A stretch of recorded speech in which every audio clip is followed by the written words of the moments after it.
Hello guys and welcome back. And हम बात करने वाले हैं मून नाइट एपिसोड 4 के बारे में। जैसा इस सीरीज के रिलीज होने से पहले ऑस्कर आइजैक ने कहा था कि एपिसोड 4 इस सीरीज का माइंड ट्विस्टेड एपिसोड होगा। एंड यस, ये episode really mind blowing episode था। तो चलिए वीडियो शुरू करते हैं एंड एक्सप्लेन करते हैं एपिसोड नंबर 4 को। Let's get started.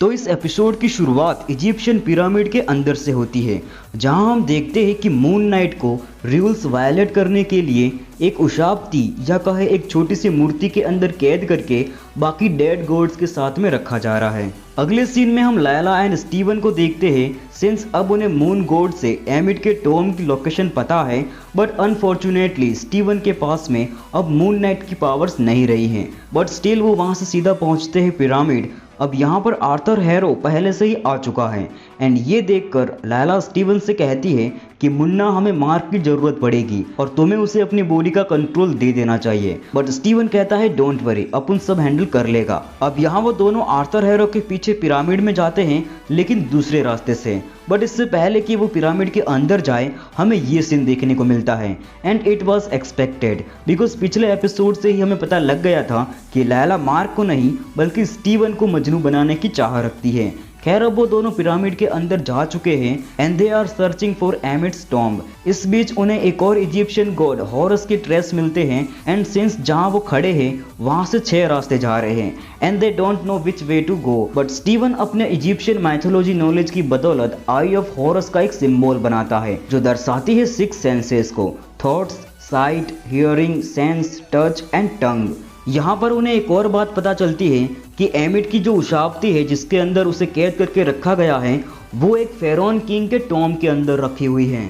अब यहाँ पर वो टंग के रास्ते को फॉलो करते हुए आगे बढ़ते हैं। अब आगे उन्हें एक हॉरिफिक सीन नजर आता है जहाँ फ्रेश ब्लड एंड फ्लैशेस पड़े हुए हैं। दस they got really scared and वो दूसरे रास्ते से वहां से बाहर निकल ही रहे होते हैं, तभी एक अजीब सा क्रिएचर एक जिंदा आदमी को लेकर वहां पर आता है एंड देन वो उसकी अंतड़ियां निकाल देता है। दरअसल ये क्रिएचर एक हैका प्रिस्ट है जो गॉड की हिफाजत करते थे एंड ये एक सोर्सरर मैजिशियंस थे एंशिएंट इजिप्शियन टाइम में, और लिटरली आज तक वो इन पिरामिड्स के अंदर जिंदा है एंड जो कोई भी इसके अंदर जाता है वो उनको बेरहमी से मार देते हैं। अब वो दोनों उससे बच के वहां से भागते हैं एंड दोनों सेपरेट हो जाते हैं। लैला उस हैका प्रिस्ट से लड़ती है and she killed her. Arthur again यहाँ पर उसे करप्ट करने की ट्राई करता है एंड वो उसे बताता है कि तेरे फादर को किसी और ने नहीं बल्कि मार्क स्पेक्टर ने मारा था और तू उसी का साथ दे रही है। इधर स्टीवन पहुंच चुका है फेरोन किंग्स के टॉम्ब में एंड गेस वो वहां कौन से किंग की टॉम्ब को देखता है?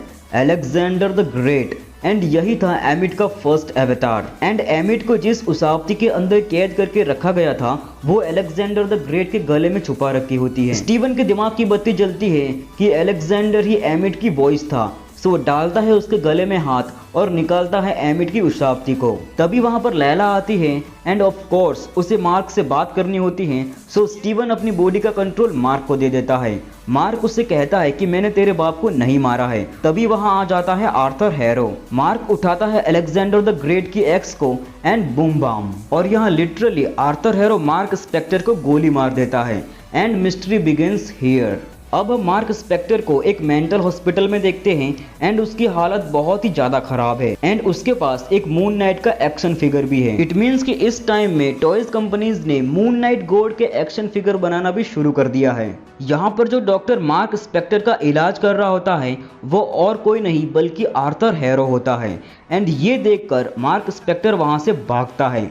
वो भागता हुआ एक रूम में छुपता है जहां पर पड़ी एक टॉम से कोई चिल्ला रहा होता है। जब मार्क स्पेक्टर उस टॉम को खोलता है तो हम देखते हैं कि उसके अंदर और कोई नहीं बल्कि स्टीवन ग्रांट होता है। मार्क उससे पूछता है कि लास्ट टाइम तुम्हारे साथ में क्या हुआ था और तुम्हें क्या याद है, मुझे बताओ। इस पर स्टीवन कहता है कि आर्थर हैरो ने हमें गोली मार दी थी। ये सुनकर मार्क स्पेक्टर को बिलीव होता है कि वो मेंटली डिस्टर्ब तो नहीं है। अब वो दोनों वहां से भागते हैं एंड उन्हें एक और टॉम नजर आती है जिसके अंदर से भी आवाज आ रही होती है। बट वो उसे नहीं खोलते हैं। और ये एक्चुअली रेफरेंस है कि उसकी 2 नहीं बल्कि 3 अलग अलग पर्सनैलिटीज है, Mark Spector, Steven Grant and Jake Lockley. और ये दूसरी टॉम दिखाकर मार्वल ने हमें ये बताया है कि मार्क स्पेक्टर की एक्चुअली एक और पर्सनैलिटी है जिसका नाम है जैक लॉकली, और इसे हमने अभी तक इस सीरीज में नहीं देखा है, बट कॉमिक्स में ये एग्जिस्ट करता है एंड ये एक टैक्सी ड्राइवर होता है। खैर वो वहां से भाग रहे होते हैं एंड तभी उनके सामने आती है इजिप्शियन गॉड टोरेट एंड ये एपिसोड यहाँ पर खत्म हो जाता है। अब जिस पॉइंट पर आर्थर हैरो ने मार्क स्पेक्टर को गोली मारी थी और उसके बाद में जितने भी सीन दिखाए गए थे वो सारे के सारे हमारे लिए एक मिस्ट्री हैं। हमें कोई आइडिया नहीं है कि चल क्या रहा है, और देखकर तो ऐसा लग रहा है जैसे पहले के तीनों एपिसोड्स में जो भी कुछ हुआ है वो सिर्फ मार्क स्पेक्टर के दिमाग में चल रहा था। बट आई रियली होप कि ऐसा ना हो। वैसे आपको क्या लगता है, अभी तक जो कुछ हुआ वो सिर्फ मार्क स्पेक्टर के दिमाग में चल रहा था या फिर सच में हुआ था? नीचे कमेंट करके बताना। सो इस वीडियो में बस इतना ही। आई होप कि आपको वीडियो अच्छा लगा होगा। अब मैं मिलता हूं आपको अगले वीडियो में। Till then we are fearless.